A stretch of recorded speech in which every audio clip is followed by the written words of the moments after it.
Praise the Lord. Today, my message is a prayer that changes our life. It's from Ephesians 1:15 to 23. We are going to see a beautiful prayer that is going to change our life. Therefore, I also, after I heard to your faith in the Lord Jesus and your love for all the saints, do not cease to give thanks for you, making mention of you in my prayers. This is the prayer that Paul is praying. That God of our Lord Jesus Christ, the Father of glory, may give to you the spirit of wisdom and revelation in the knowledge of him. The eyes of your understanding be enlightened, that you may know what is the hope of his calling, what are the riches of the glory of his inheritance in the saints, and what is exceeding greatness of his power towards us who believe, according to the working of his mighty power. Let's pray. Father, this evening I thank you, Lord, for the wonderful opportunity you have given for me. Holy Spirit of God, we welcome you here. We want you to teach us, Father God. Give us the understanding, Father God. Open our eyes to know the truth and the hearts to receive it, Father. Every disturbance, I rebuke it in the name of Jesus in this place. And I pray, Father God, the Holy Spirit of God, you move in the hearts of everyone, Master, and you will speak to us, Father. In Jesus' name I pray. Amen. I'm going to start with an illustration. There was one rich man, and he always want to give something very precious to his wife, some precious gift. And this rich man, every time he want to give a gift, he will go on the online and he will find the gift, especially the jewels, because she is crazy after jewels. So he will see the jewel in the online, and then he will call the shop and he will tell that, I need this jewelry, please send it with your bill to my mansion. And so this shopman, he will send the jewels with the bill to the mansion. And this rich man, usually he will play a game with this man. He would send the messenger back to that shop with the gift, the same jewelry box. But this one, he will seal the jewelry box, and then he will put a note on it, and then he will put the check on it. And then that check will be several $1,000s less than the price what the shopman has quoted. And then the note will say, sir, I like the jewelry very much, but I don't like your price. If you will accept for the enclosed check the reduced amount, send back the jewelry box with the seal unbroken. He will tell, take the check and send back the jewelry box with seal unbroken. For years together, he was playing this game with this man. One day, the shopman got fed up. This shopman, what he used to do, he will take that and he will see that it is a very less amount, but when he was thinking about his profit, it is in the margin. So he will think that, no problem, let it go. Because I'm having a good business with a rich man. Because he's always giving me a business. So he was thinking like that, and he was letting him to do this thing. But one day, he really got fed up, and he said that, I have to put a stop to this. So this time, the rich man, he asked for a diamond necklace. And he said that, please send this diamond necklace with a bill. So, as usual, this man sent the diamond necklace with a bill. And as usual, this man sent back the jewelry box with a note for the reduced amount, check with the reduced amount and the note. But this time, the jeweler did not accept his amount. So what he did is, he took that reduced amount check and gave back to the messenger. And he said, go and give back to your master, and I'm not going to accept this. And he took the jewelry box. As the man was going, he opened the jewelry box, and for his surprise, he saw the jewel was not there. The diamond necklace was not there. Instead, he had a check for what he asked for, the correct amount, what the jeweler had quoted in. And then this jeweler had accepted thousands of dollars less than he could have received because he did not open the box. Today, the real check is inside this box. And break the seal and take the real check. Do not compromise with the devil and lose your blessing. Today, are you ready to break that box, the book of Ephesians, and see what is the hidden treasure God has for you? Paul makes here two requests. God to give the spirit of wisdom and revelation. Why? To know him better. The second one is the eyes of your understanding be enlightened. Why? To know the hope to which he has called you, to the riches of glory, his glorious inheritance in the saints, and his incomparably great power for us to believe. When we understand these things, then we will be walking in the victory what Jesus has earned for us. Let us see the first one. God to give the spirit of wisdom and revelation. Paul's prayer for Ephesians church and you and me for today. He says that the spiritual of wisdom and vision. He's praying for the spiritual wisdom and vision.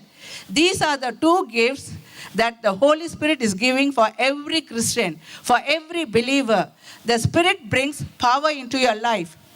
Power to know God more intimately. When the Spirit becomes a part of our life, God enters into our life in a way that he becomes very real to us. Isaiah 11 chapter says, the spirit of wisdom and understanding rested upon Jesus. And in Luke 2, we can see Jesus increased in wisdom and stature. You all know about GPS system. The people who are driving the car, we know it. And this GPS system, not only tracking our trip, it will tell us where you turn, which direction to turn. When we go in a wrong way, it will warn us. And when we had made a wrong turn, it will tell us to come to a right place. And when we come to a right place, then it will tell that we are back on course. Would it be great if you could have GPS system for life? Some internal guidance system that would warn us when we need to take a turn in our life. Warn us when we have made a wrong turn. Let us know when we are back on the right road. I think that would be great. We can follow this GPS system and then finally we can end up in heaven very easily. And God, do you know that God has given this GPS system in our life? That is the Holy Spirit. His Spirit he has given. That is our GPS system. John 16:13, he says, however, when he, the Spirit of truth, has come, he will guide you in all the truth. For he will not speak on his own authority, but whatever he hears, he will speak. And he will tell you things to come. Like GPS system, the Holy Spirit will guide us. Acts 8 chapter 26 to 31, when we see here, we can see the story begins with Philip in the city of Samaria. Here he is having a great revival. There's a great church growth. People are getting added to the church every day. Suddenly the angel of God is coming and telling, go to the road in the middle of the desert. He obeys. And he is going to that place, and there he is seeing a man riding on the chariot, a eunuch from Ethiopia. He is reading the book of Isaiah. He is going and asking him, what are you reading, whether you can understand it. He is telling, if there's nobody to explain, how can I understand? Then Paul is explaining to him, and then he is accepting Jesus Christ as the Lord and Savior, and then he is taking the baptism. And Acts 8:39, here it says that when they came out of the water, the Spirit of the God suddenly took Philip away. The eunuch did not see him again, but he went on rejoicing. Do you see how the GPS system is working here? that GPS system, Holy Spirit is directing the Philip where to go, what to do, what to say. Everything God will direct. As Jesus promised to these disciples that my Spirit will guide you, and He was guiding. And in Acts 13, 2 and 3, here we see that when they are worshiping, when they are fasting and worshiping, the Spirit of God is telling, set apart for me Barnabas and Saul for the work to which I have called them. Then all the disciples, they are laying hands upon those people and they are sending them for the missionary. Here, who is selecting them? Who is directing them? The Holy Spirit. Second, like the GPS system, the Holy Spirit will correct us. The Holy Spirit will warn us. Here, Acts chapter 16, 6. Here, Paul and Silas and add Timothy to their band, and they are going from town to town preaching the gospel. When they are coming to the province of Asia, they were forbidden by the Holy Spirit to preach in that place. And then when they came to the border of Mysia, they tried to enter Bithynia, but the Spirit of God did not allow them to enter. So they passed by Mysia, they went to Troas. Who stopped them from preaching in Asia? Who stopped them from entering Bithynia? The Holy Spirit. Are you beginning to get a pattern here? The Holy Spirit directs them where to go, what to say. And when we see in Jesus' ministry, He heard everything from the Father and then He was doing. Same way, when we seek, He speaks, and when we hear and do, how would be our life? How would be our church? How would be our family? How would be our ministry? Jesus in His ministry, you can see every second He walked with wisdom. Holy Spirit is the wisdom of truth. It is God's desire to give us the spirit of wisdom and revelation in the knowledge of Himself. Man cannot obtain this knowledge without the Spirit of truth is active in his life. We are to pray to the God to give us the spirit of wisdom and revelation. That's why in James 1:5 it is said that if you lack wisdom, ask unto me and I will give to you. With wisdom and revelation, we must have understanding. It is very important. Wisdom without understanding and revelation is dangerous. Revelation without understanding and wisdom is also dangerous. Many have been wounded by those who only have wisdom when their revelation and understanding are void. The same is true for those who have a little revelation but use no wisdom or understanding when they share their revelation. That's why Galatians 1:11 and 12, Paul says here, but I certify you, brethren, the gospel which was preached of me is not after man. For I neither received of man, neither was I taught it, but by the revelation of Jesus Christ. Whatever Paul preached, whatever Paul wrote, it is a revelation given by the Holy Spirit. And Paul spoke and he wrote with understanding. Pray to God to give wisdom and revelation. Why? To know in knowledge of Him, to know Him better. It is a personal knowledge of Him. It is more than knowing facts. It is knowing a person. How do we grow in the knowledge of God? By spending time with Him, listening to Him, and talking to Him. The Spirit of wisdom wants to reveal who Jesus Christ is to you. Whether we are a new Christian or whether we are a lifelong Christian, He wants to know Him too great in our life. We must know who we are in Christ. We must know the freedom in Christ. That is very, very important. Jesus was the free man who was walking on the surface of the earth. And this Jesus, when He comes and makes home in our heart, John 14:23 says, that same freedom that He had, that is inside of us. We were singing freedom, freedom, freedom. The same freedom what Jesus had, that is inside of us. If you have received Jesus Christ as a personal Savior and you have received the Holy Spirit of Jesus brings the freedom, and He has already deposited inside of you.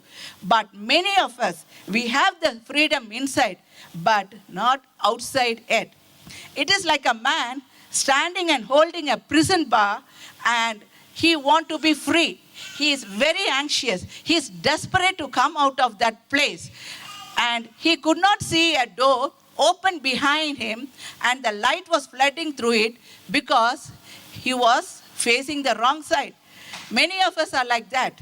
I certainly know that God wants me to be more free than what I am. There is more freedom to experience of Him. This comes out of spirit of wisdom and revelation, and we can know by reading the word and be in prayer. Remember, the Holy Spirit, He has given the Holy Spirit to live inside of you, to release this freedom in you. When we see about Daniel, first chapter, 8th verse, Daniel purposed in his heart that he would not defile himself. We are walking in the world that we can be easily contaminated. But remember, we are in the world, but we are not of the world. We must keep ourselves in Holy Spirit. We must keep ourselves in the love of God, in word, and in the freedom of the Holy Spirit. That is our responsibility, and nobody can work for it, and nobody can do for you. Only you have to work for it, and only you can do it, and you can do it with the help of the Holy Spirit. Dependency upon the Holy Spirit is the key for everything. We must depend on the Holy Spirit, the one who is greater in you, that is Jesus Christ, who is dwelling in you. He will help you, because He went to the cross and He set you free, and He gave you the freedom. When we say about this king, Nebuchadnezzar, he had a dream, and he want the people to reveal the dream, and he want to give the interpretation also. Sometimes we have the dreams. Sometimes we remember the dream in the morning. Sometimes we forget the dream in the morning. But we know that something was important. Like that, the king knew that something is very important for his future. So he wanted the people to reveal the dream and to give the interpretation. So nobody was giving that. No wise man was there to do these things. So what he did, so he wanted to kill everybody. Daniel and his friends are included in that list. So Daniel went to the Lord. He started to seek the face of the Lord, and the Lord revealed the secret. The Lord gave him the revelation. And in Daniel 2:20-22, this is another one of the beautiful prayer in Daniel. He started to bless the Lord. Blessed be the name of God forever and ever, for wisdom and might are His. And He changes the times and seasons. He removes kings and He raises up kings. He gives wisdom to the wise and knowledge to those who have understanding. He reveals deep and secret things. He knows what is in the darkness, and light dwells in Him. When he revealed that dream, he was honored. People was looking in a different way. When we see about Peter and John in Acts 4, they are ordinary fishermen. And they saw, when they stood and when they started to preach, people marveled at him. Excuse me.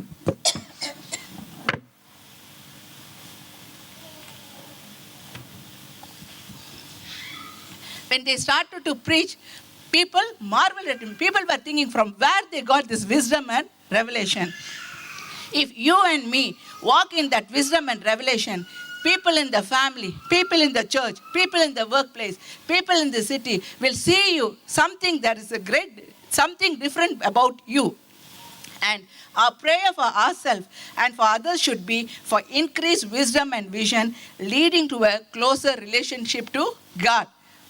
The second thing is, the eyes of your understanding be enlightened. Here, verse 18, he prays that your inward eyes, your eyes of your heart, be illuminated, enlightened, so that you may know the hope to which He calls you, what the wealth and the glory and shares He offers you among His people in their heritage, the riches of glorious inheritance in the saints. Apparently, our eyes are blindfolded to this fact. We can be living in hope, but we feel quite hopeless. We can be living in the riches of God's provision and feeling very poor. We can be living in His power, yet feeling helpless most of the time. It is not the lack of knowledge, it is the lack of light. We just don't see it. Many of the Christians, we have this problem. To the church in Laodicea, in Revelation 3:17-18, he says, "You say, I am rich, I have acquired wealth, and do not need a thing. But you do not realize that you are a wretched, pitiful, poor, blind, and naked. I counsel you to buy from me gold refined in the fire, so you can become rich, and white clothes to wear, so you can cover your shameful nakedness, and salve to put on your eyes, so that you can see."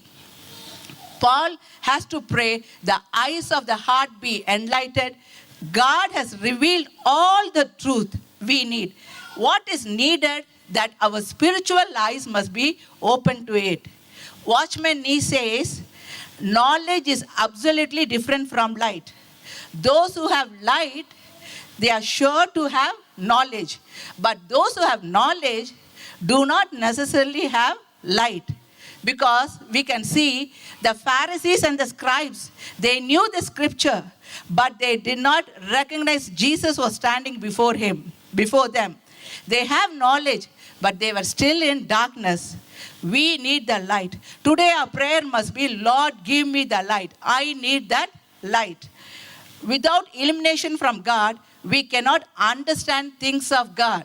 1 Corinthians 2:14 says, "The natural man receiveth not the things of the Spirit of God, for they are foolishness unto him, neither can he know them, because they are spiritually discerned." Matthew 16:16-17 says, when Peter declared that thou art Christ and thou art the Son of God, Jesus said that flesh and blood has not revealed to you, but the Father in heaven has revealed to you. Psalm 119:18 says, David is praying like this, "Open my eyes that I may behold wonder things from your law." This must be our prayer before we are opening our Bible and read. Unless we realize our dependence upon the Holy Spirit, the word will not speak to you. We have to pray that God will help us to see the light. In fact, the very act of praying draws to the light. You come to know Him and His word. The eyes of your understanding must be enlightened. Why? He gives 3 reasons. He wants the readers to know 3 things. Number 1, the hope of His calling. You have to listen carefully. The hope of God's calling. Number 2, the riches of the glory of His inheritance in the saints. That is God's inheritance in the saints. It is God's inheritance. The 3rd one, the exceeding greatness of His power. God's power. The first thing, the hope of God's calling. A hospital program teacher went to see a boy that afternoon. No one has mentioned that the boy had a very bad burn and he was in a very great pain. Upset by the sight of that boy, the teacher told that boy, "I have been sent by your school to help you with nouns and adverbs." When she left, she felt that she did not accomplish anything. But the next day, a nurse came to her and said, "What did you do to that boy?" And this teacher, she got shocked and she thought that something happened to the boy and she started to apologize. But the nurse said, "You don't know what I mean. We have been worried about this little boy. But since yesterday, his whole attitude has changed. He is fighting back. He is responding to the treatment. It is as though he decided to live." 2 weeks later, the boy explained that he had completely given up hope until the teacher arrived. Everything changed when he came to a simple realization. He expressed in this way: they wouldn't send the teacher to work with nouns and adverbs with a dying boy, would they? When we were two standing completely in that hopeless situation, There a hope came and lifted us. How many people realize God's calling when you are in a critical situation, when you are in that sick bed? God's calling it is a high calling. Philippians 3:14, it says, I press towards the goal for the prize of the upward call of God in Christ Jesus. And God's calling is a holy calling. 2 Timothy 1:9 says, who has saved us and called us with a holy calling, not according to our works, but according to his own purpose and grace, which was given to us in Christ Jesus before time began. God's calling is a heavenly calling. Hebrews 3:1 says, therefore, holy brethren, partakers of heavenly calling, consider the apostle the high priest of our confession, Christ Jesus. God is not willing that we should perish because he has called us with a heavenly calling. We should accept the high calling of God so that we can live eternally with him in our heavenly home. So God's calling is a high calling, it is a holy calling, and it is a heavenly calling. Billy Graham tells the story. Once Albert Einstein, he was going in a train. And when he was traveling in the train to the next place, the ticket conductor, he came to punch the ticket. And when he came to Einstein, he asked to give the ticket. But Einstein, he realized that he misplaced the ticket. And he was searching for his ticket everywhere. And this ticket conductor, he said, Dr. Einstein, I know who you are. I know that you have bought the ticket. So please don't worry. Carry on with your work. And then he went and he was punching the other tickets.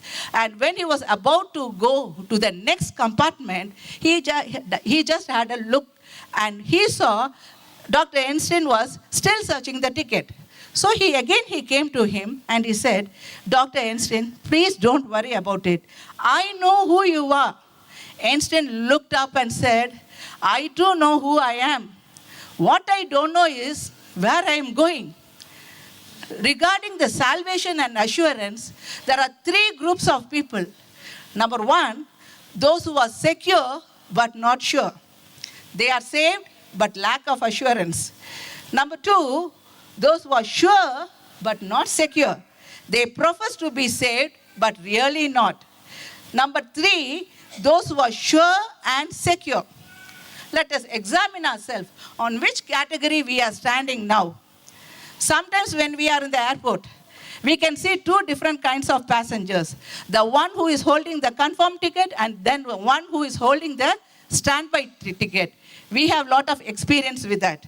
The one who with the confirmed ticket, he will read the newspaper. He will chat with the friends. He will go to the washroom. He will go and eat. He will sleep because he knows that they will come and wake him up and put in the aircraft.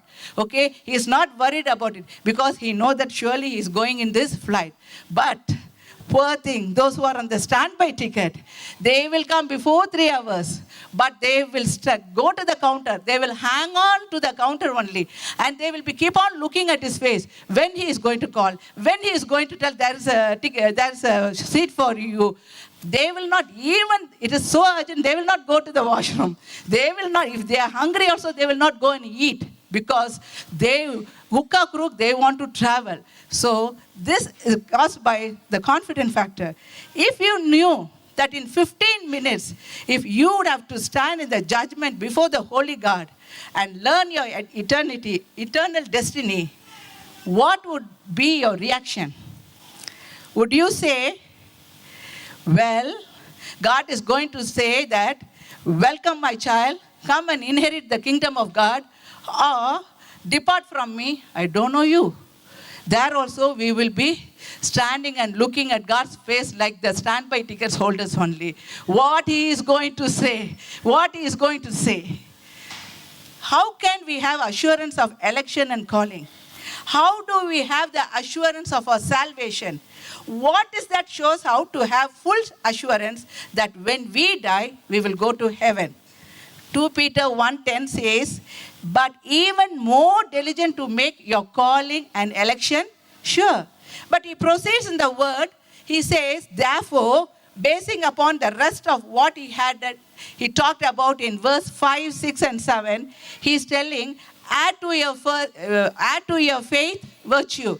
With virtue, knowledge. With knowledge, self-control. With self-control, perseverance. With perseverance, godliness. With godliness, brotherly kindness. And with brotherly kindness, love.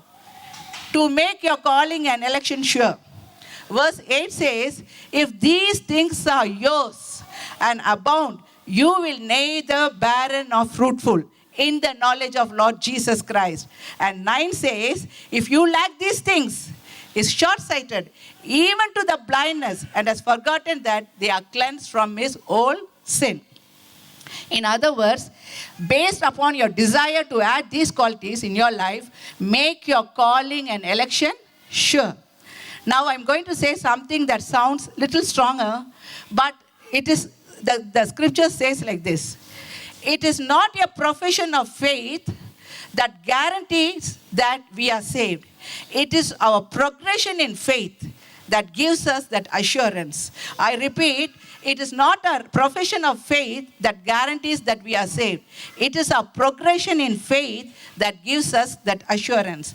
Remember, the person who claims to be a child of God, but whose character and conduct is no evidence of spiritual growth, is deceiving himself and is heading to the judgment.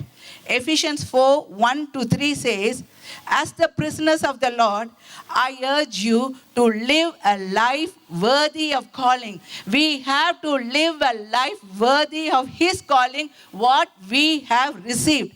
What he's telling, be completely humble. Tell in your heart, I want to be completely humble.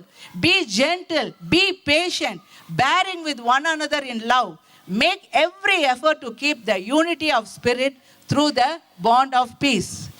God has given the entire book of Bible and tells us that we can be sure. 1 John 5:13 says, these things I have written unto you that believe on the name of Son of God, that you may know that you have eternal life. So we have to believe in the name of the Son of God. It is God's will for God's people to have assurance. That's why Paul is praying, open our spiritual eyes to know the hope of his calling. The second one is the riches of glory of God's inheritance in the saints. Here is the second truth Paul wants to really grasp. We have to pay little more attention in this place. The riches of his glorious inheritance in his people. The riches of his glorious inheritance in his people. I guarantee you, you won't get this the first time when you read. We have to read 1 or 2 or 3 times. You probably think that this is talking about the inheritance that God will give to you. This is not talking about the inheritance God is giving to us. It is the inheritance, his glorious inheritance in the saints. This is what God is going to receive. What is God is going to receive? His people. Paul says, I really pray that you understand that you are God's treasured possession. Say yourself, I am God's treasured possession. And you need to understand the value that God has placed on you, because you are you're not because you are basically worthy, but because you are in Christ. Imagine taking part in a gift exchange. You pull a name out of hat and it is Bill Gates. What do you get him? I mean, what cannot Bill Gates buy for himself? What does he need? The Star of India? The Mona Lisa maybe? What does God want that he doesn't have? Amazingly, the answer is that we, his people, are his glorious inheritance. How much we must be happy when to hear these things. We, his people, are the glorious inheritance for him. And Paul says that we would really understand that the hope we have, the extraordinary value that God has placed upon his people. First, God made us his inheritance and his acquired possession, and then he gave us to participate in all he is, in all he has, in all he has accomplished as our inheritance. Consequently, all this become his inheritance in the saints for eternity. We, the saints, are God's inheritance. However, we are by nature cannot be God's inheritance. God does not desire to inherit our nature, our flesh, our natural being. He desires to inherit all that he wrought into us himself. Therefore, whatever God wrought into us himself become his inheritance. Ephesians 1:13-14, here we see that he seals us with the Holy Spirit, and it says that the Holy Spirit guarantees our inheritance. To be sealed with the Holy Spirit means to be marked with the Holy Spirit as a living seal. Because we have been made God's inheritance at the time when we are saved, he put the Holy Spirit into us and sealed to mark us out, indicating that we belong to God. Whenever the devil is coming and threatening, tell him that we belong to God. To be sealed in this way is to be saturated with all God is. If God is not wrought into us, we could not become his inheritance. We could not become the peculiar people, the chosen people, the royal priesthood. When we put our trust in the Christ for our salvation, however what we are doing, we are signing a contract with him. We enter into the binding relationship with God, whereby he makes his children by new birth and by adoption. Here, we become permanent heirs of an eternal inheritance reserved in heaven for us. 1 Peter 1:4 says, he has reserved in heaven for us. We become the heir of God. And Romans 8:17 says that we become the heirs of God, and as heirs of God, we enjoy him as our inheritance, and we become his inheritance for his enjoyment. See the mutual thing we are enjoying. When the New Jerusalem comes, we shall see that it will be altogether a valuable inheritance, shining with God's glory. The New Jerusalem will be a mutual dwelling place and also mutual enjoyment. In the New Jerusalem, we shall enjoy the triune God as our eternal inheritance, and he will enjoy as eternal possession.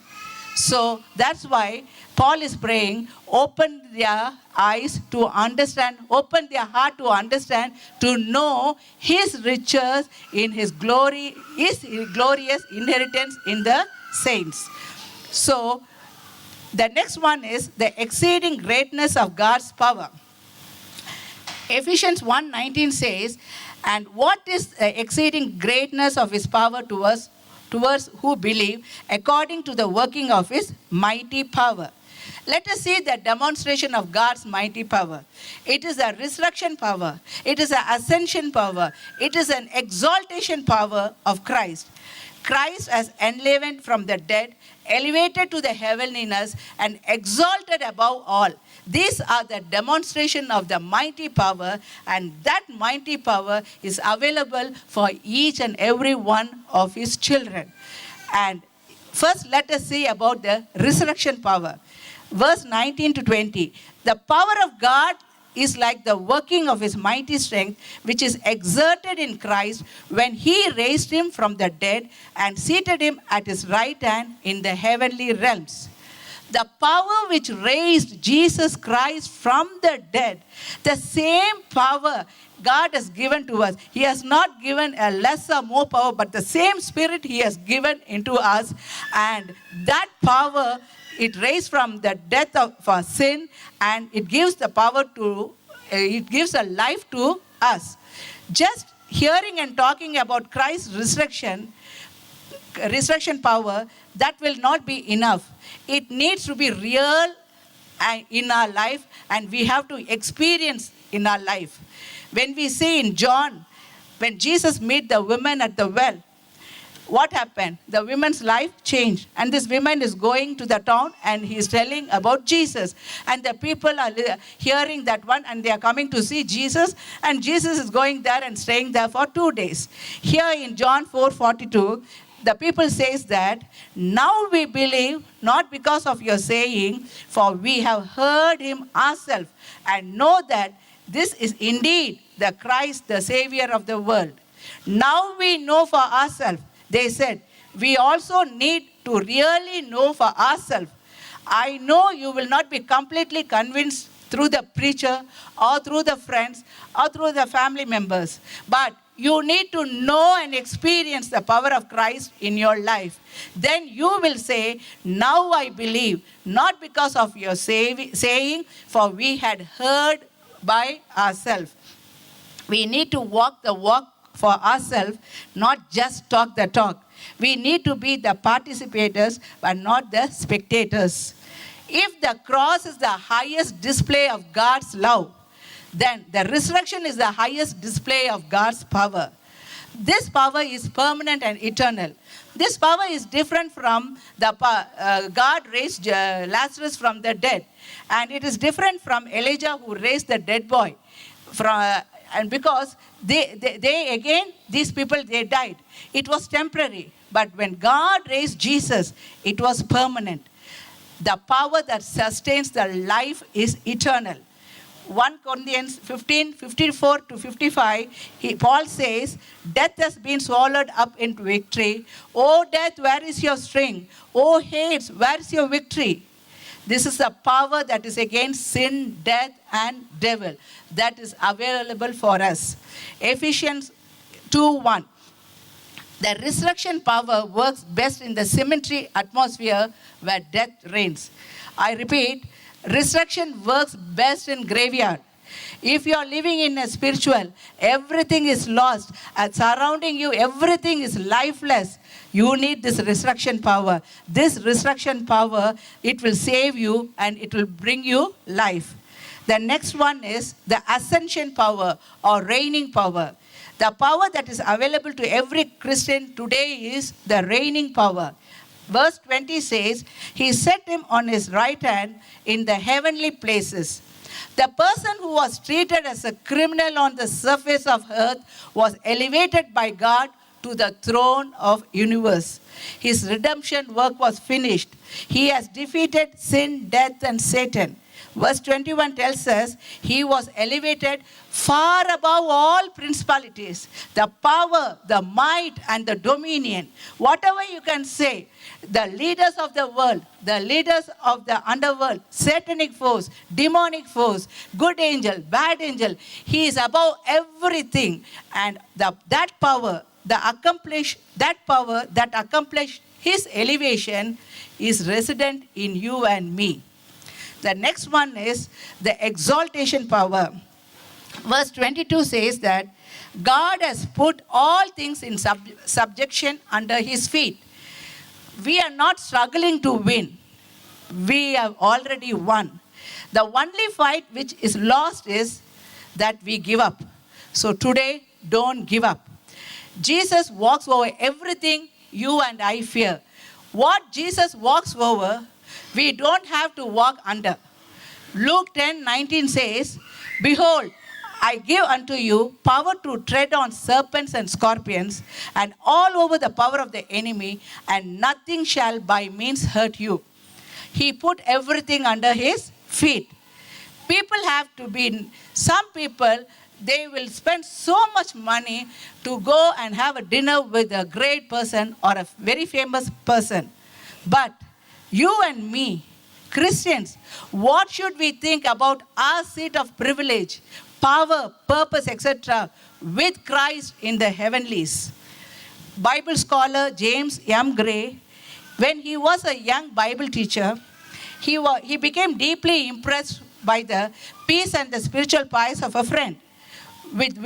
So one day he asked him, because he wanted that stability in his life, and he asked him, what is your secret of his confident bearing and positive outlook?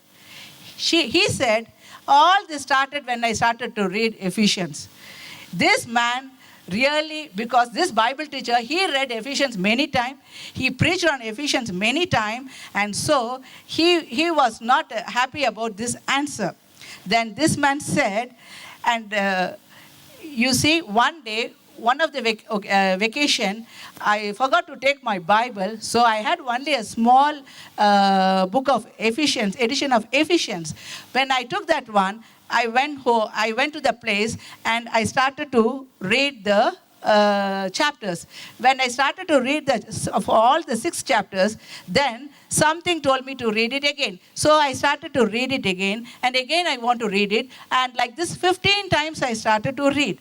After that, he said, when I rose to go into the house, I was in the position of Ephesians, or better yet, it was in the position of me. I had the feeling that I had been lifted up to sit together in heavenly places with Christ Jesus, a feeling that was new to me.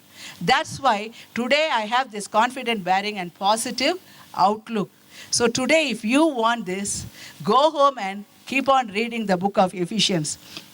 If that same exceeding great power that God manifested in raising Christ from death to the super heavenlies, it is available for the believer, then the believer should be delivered from the power of sin. We have the great working power in our life. When we realize that power and appropriate it into our life, then we will, if we don't appropriate, we will be a powerless people and we will be a lost people. So Paul is praying that open their eyes, flood with spiritual illumination, that they might know, they might see the greatness of the divine power that is available to them. The power of God is very important in our life, and it is not optional. Sometimes when I am in the kitchen, I will just put the kettle on with the because the kettle has a switch. So I will put that kettle switch on and I'll be doing my work. After 5 to 10 minutes, I'll be wondering why the water is not boiling. Then I will realize that I didn't put the main power on. If we are not connected to the power, the Christian life doesn't work for us either. In this regard, Christians are like appliances. We are dependent creatures. When you receive Jesus Christ as the Savior, He gives you the essential part necessary for you to live a victorious Christian. He said it is done on the cross, but you will not be able to do until you are plugged in God's power source, the Holy Spirit.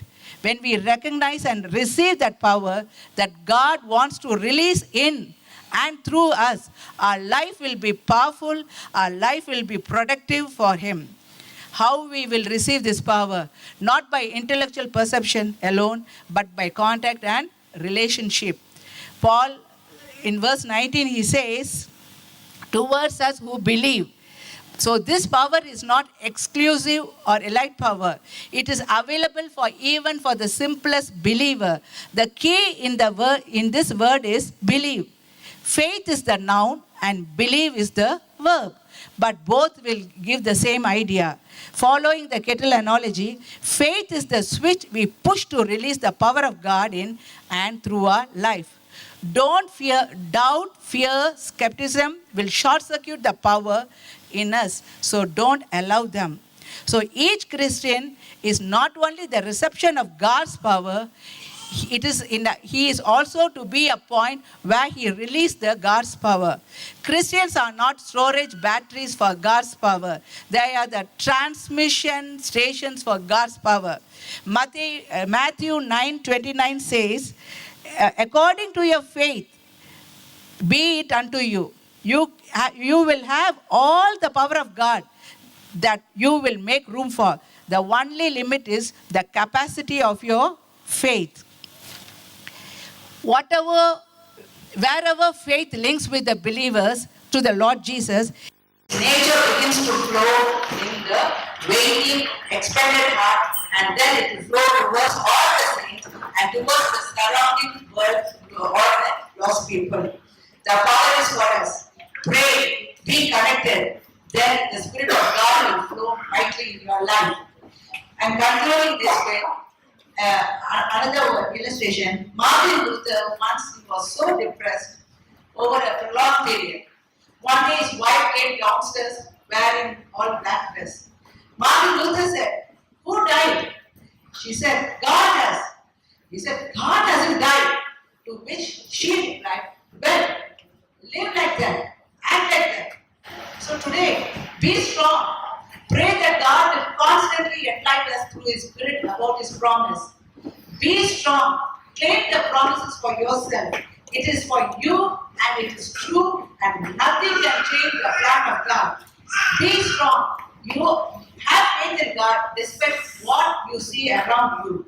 Your destiny is in God's hand. So don't give up. God's plan for you is still on track and moving along in His good time. Our God lives. Our Redeemer lives. We are the heirs of God. We are His inheritance. Enjoy as our inheritance. Enjoy Him as our inheritance. Hallelujah. God bless you.